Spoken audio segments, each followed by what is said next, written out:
Di suatu tempat, tepatnya di perbatasan negara India, indahnya pemandangan yang disandingkan dengan suara deru air yang jatuh dari ketinggian. Dan di tempat asri tersebut, terlihat seorang ibu dan anak laki-lakinya yang mana mereka seketika dikejutkan dengan sosok pria yang mengapung di atas permukaan sungai. Sehingga mereka pun memutuskan untuk menolong pria tersebut, sebab tubuhnya memang telah dipenuhi dengan luka. Sesampainya di desa yang mereka singgahi, dengan bantuan tabib serta cara pengobatan tradisional, kini pria tersebut hanya dapat terbaring dengan tubuh yang diselimuti perban. Dan pada malam harinya, tepat di sebuah perayaan yang dilakukan warga desa di sana, secara tiba-tiba mereka pun mendapatkan serangan dari para penjajah, yang mana invasi tersebut mampu menewaskan banyak para warga. Teriakan anak-anak, jeritan para ibu, kobaran api, serta doa seorang wanita tua membuat kekacauan semakin menjadi kelam. Dan ketika salah satu warga ingin dieksekusi di hadapan putranya, sebuah tombak pun meluncur hingga mendarat tepat di perut salah satu penjajah tersebut. Di mana hal itu dilakukan oleh pria yang tubuhnya diselimuti dengan perban. Dan di momen tersebutlah, dengan seorang diri, pria itu pun langsung menghajar para penjajah di sana. Bahkan, walaupun dirinya sempat mendapatkan perlawanan serta terkena kobaran api, namun api tersebut hanya membakar bagian perban di kepalanya. Sehingga bersama dengan terlihatnya sosok pria ini, para penjajah pun akhirnya berhasil dia tumbangkan. Dan berkat aksi heroiknya itu, kini dia pun disebut sebagai Mesia oleh para warga. Namun nyatanya, pria ini tidak mengetahui akan siapa dirinya. Oleh karena itulah, sang anak yang telah menolong dirinya ketika di sungai langsung memberikan janji bahwa dia akan mencari tahu tentang latar belakang pria ini ketika sang anak tumbuh dewasa nanti. 30 tahun kemudian, tepatnya di kota Mumbai, seorang wanita hamil terlihat masuk ke dalam sebuah kereta. Dan ketika salah seorang anak kecil bertanya perihal baby yang berada di dalam kandungannya, dengan senyum wanita ini pun berkata jika yang berada di balik perutnya bukanlah bayi, melainkan bom. Dan wanita ini bernama Kalki. Lalu di kereta yang sama, ada gadis lain yang ternyata adalah teman dari Kalki, dan dia adalah seorang hacker bernama Helena. Kemudian di stasiun berikutnya, seorang gadis bernama Janvi terlihat berlari dengan tujuan agar dirinya tidak tertinggal oleh kereta tersebut. Yang mana Janvi ini ternyata juga adalah salah satu dari komplotan Helena dan juga Kalki. Dan dengan keahlian yang Helena miliki, dirinya pun langsung meretas sistem lampu lalu lintas, sehingga terjadilah kecelakaan yang dapat memicu kekacauan pada lalu lintas. Di mana hal tersebut membuat salah seorang gadis bernama Alia memilih untuk menggunakan transportasi lain yaitu kereta, sebab dirinya tidak ingin tertinggal dengan ujiannya. Namun karena itu adalah kali pertamanya dia menggunakan jasa angkutan kereta, dirinya kesulitan untuk membeli tiketnya, sehingga dengan bantuan seorang ibu yang ada di belakangnya, akhirnya dia pun berhasil masuk ke dalam kereta yang sama dengan Kalki. Dan wanita yang membantunya ini ternyata adalah salah satu komplotan dari Kalki yang bernama Laksmi. Bahkan, ada juga gadis lainnya yang tersenyum memandang Laksmi, dan dia adalah Iram, seorang gadis yang memiliki profesi sebagai dokter. Gak lama kemudian Helena pun memberikan informasi kepada pimpinan mereka yang sedang menanti di stasiun berikutnya, di mana pemimpin mereka ini adalah seorang pria yang terlihat seperti pria tua dengan perban yang hampir menutupi seluruh bagian kepalanya.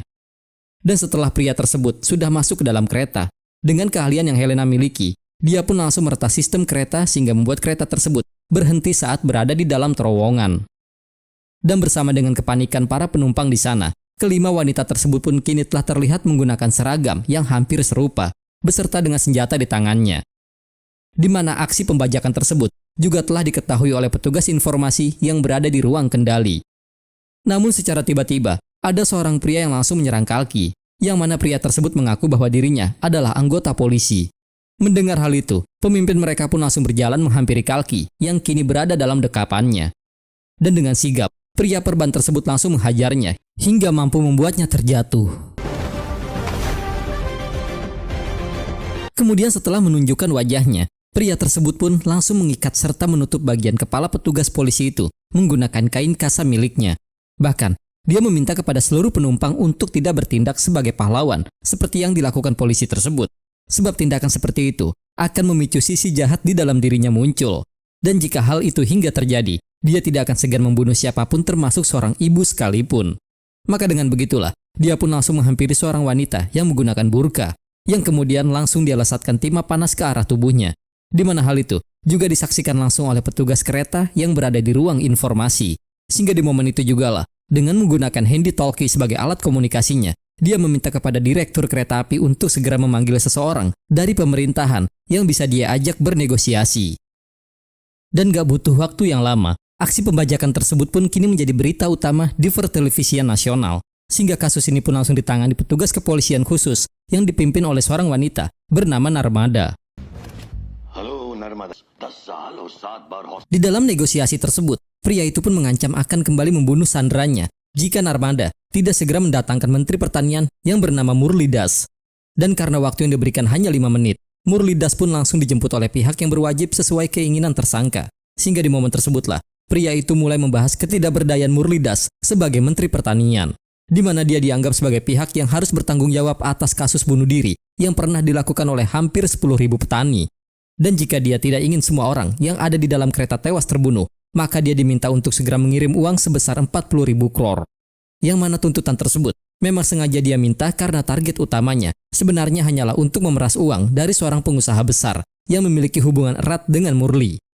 Dan karena pengusaha yang diketahui bernama Kali itu adalah ayah kandung Alia, dia langsung memerintahkan Alia untuk segera memberikan nomor telepon ayahnya.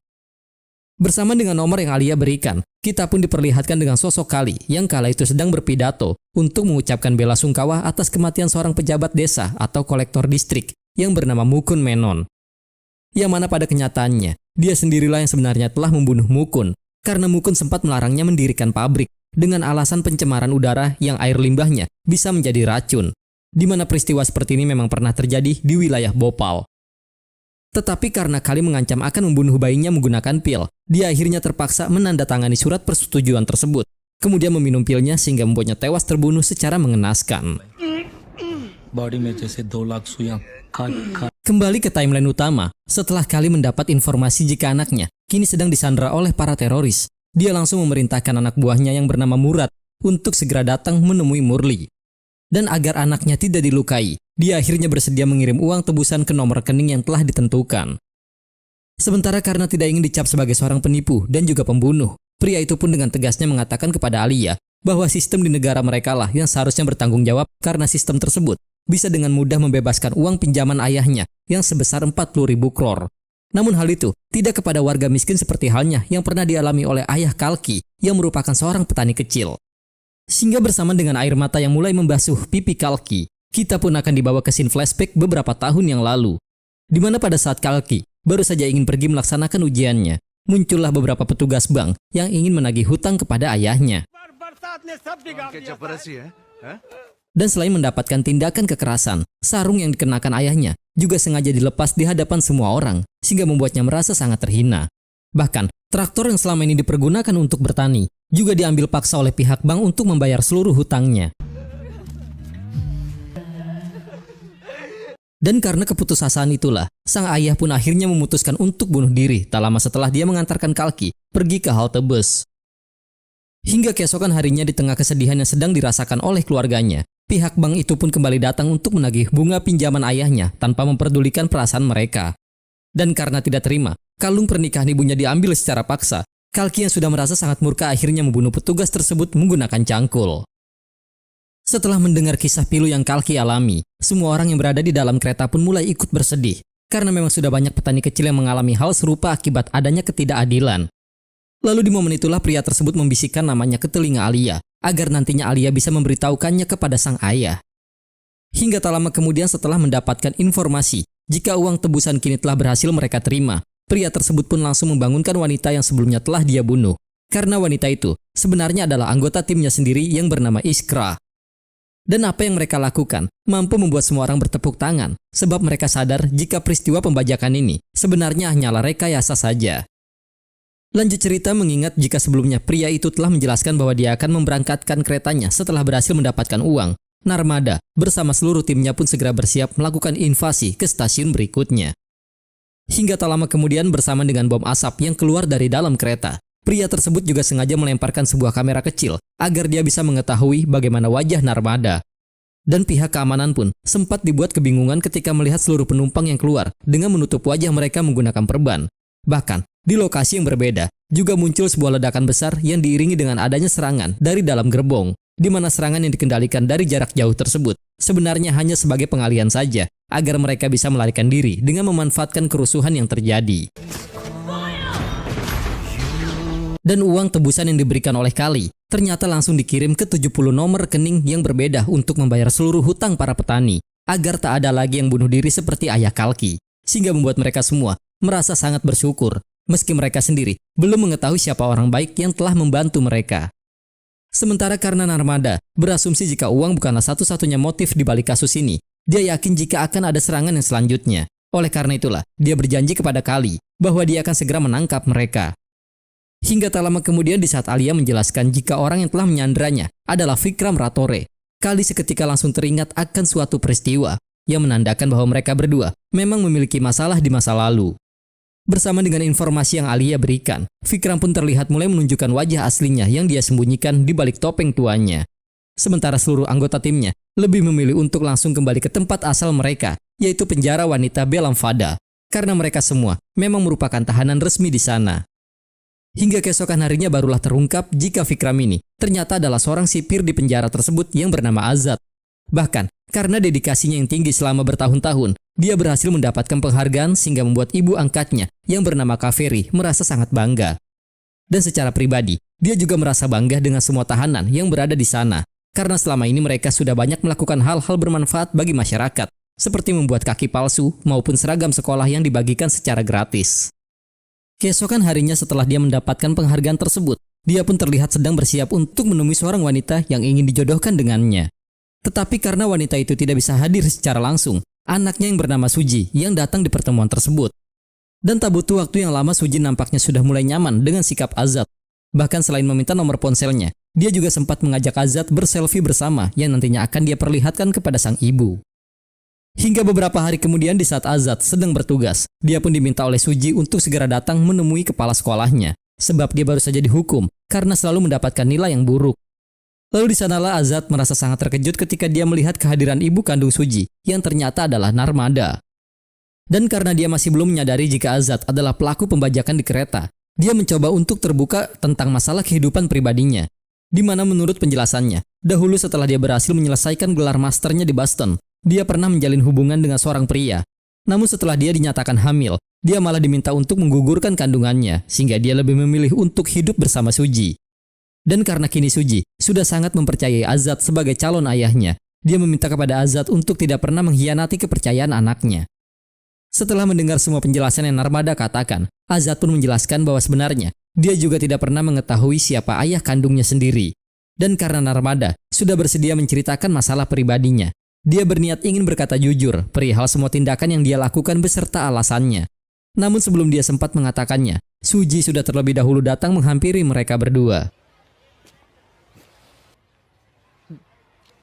Hingga beberapa hari kemudian, saudara ipar Kali yang baru saja menjabat sebagai Kementerian Kesehatan pun terlihat sedang berpidato di hadapan para pendukungnya, di mana dia mengatakan bahwa dia kini telah banyak memfasilitasi rumah sakit pemerintah di berbagai wilayah, yang pada kenyataannya semua itu hanyalah omong kosong belaka. Bahkan nih, dengan tegasnya dia pun hingga mengatakan bahwa dia akan membuktikannya dan bersedia dirawat di rumah sakit jika saat ini ada yang menembak dirinya. Sehingga di momen tersebutlah, timah panas pun langsung melesat tepat ke arah tubuhnya, yang mana itu dilakukan oleh Kalki, karena dia memang merupakan target penculikan mereka. Dan dengan memanfaatkan kericuhan yang terjadi, menteri dan asistennya pun sengaja dibawa ke salah satu rumah sakit tua yang sangat terbengkalai. Lalu guys, dengan kembali menyamar sebagai Vikram Ratore, Azad pun memerintahkan Narmada untuk segera meminta kepada salah satu menteri kesehatan yang bernama George agar bersedia mengakui kesalahannya di hadapan awak media. Yang mana George ini dahulunya merupakan pemasok alat kesehatan di rumah sakit tersebut. Dan karena tidak berani menentang perintah Kali yang kala itu memaksanya untuk mengungkapkan semua kebenarannya, George akhirnya bersedia mengadakan jumpa pers untuk mengakui kesalahan yang pernah dia lakukan di 3 tahun yang lalu. Di mana pada saat itu, ada hampir 60 anak dirawat di sana akibat mengalami ensefalitis. Dr. Iram bersama dengan timnya pun terlihat sedang sibuk memberikan pertolongan kepada mereka semua. Dan karena peralatannya yang tidak memadai, Iram sempat meminta bantuan kepada George selaku pemasok di rumah sakit tersebut. Namun permohonan yang diajukan sama sekali tidak dihiraukan, sehingga dia memutuskan untuk memberikan alat bantu pernapasan terlebih dahulu selama dia mencoba meminta bantuan kepada pihak lain. Bahkan guys, dia hingga memohon kepada pemilik bengkel las agar bersedia memberikan tabung gas yang berada di sana untuk dirinya. Tetapi perjuangan keras yang dia lakukan ternyata malah berakhir tragis, karena setelah semua pasiennya meninggal dunia di waktu yang bersamaan, dia malah dituduh telah meracuni mereka semua